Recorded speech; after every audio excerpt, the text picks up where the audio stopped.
parts of the holiday movie season. And Netflix has taken notice because this year they're getting into the act.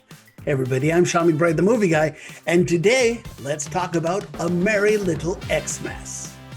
I love Christmas. The lights, family time. It's awesome. But this year, Christmas might look a little different. Divorce does not mean that we are not still a team. Yeah.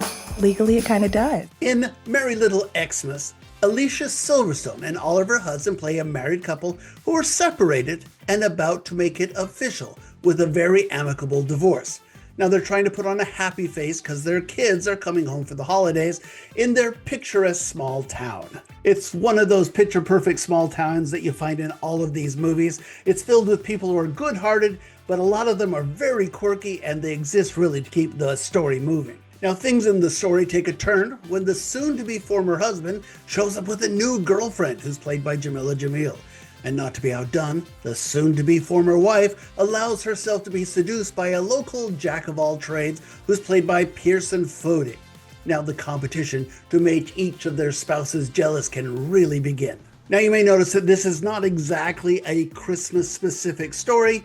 I think of it more as a universal love story set in the Christmas season. Still, there are enough events and holiday good cheer to make this qualify as a fun little diversion as we get ready for Christmas. Now, this is technically a comedy, but the straight-on attempts at humor don't really land. What does work are these oddball characters who bring the giggles.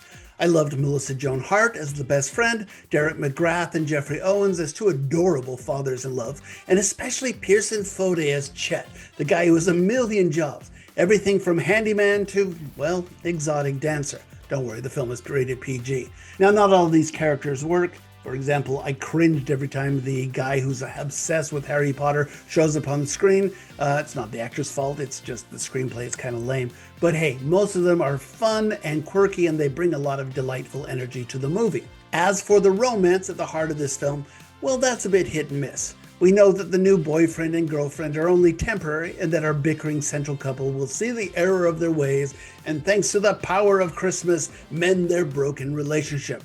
I suppose I should have said spoiler alert, but honestly, the story is so predictable that that should not be necessary. Now that's a bit of a problem as this movie feels like it's kind of just going through the paces before hitting its obvious emotional final moments. I'm not going to pretend that these holiday movies are known for their creative storytelling, but this one did feel a little bland at times.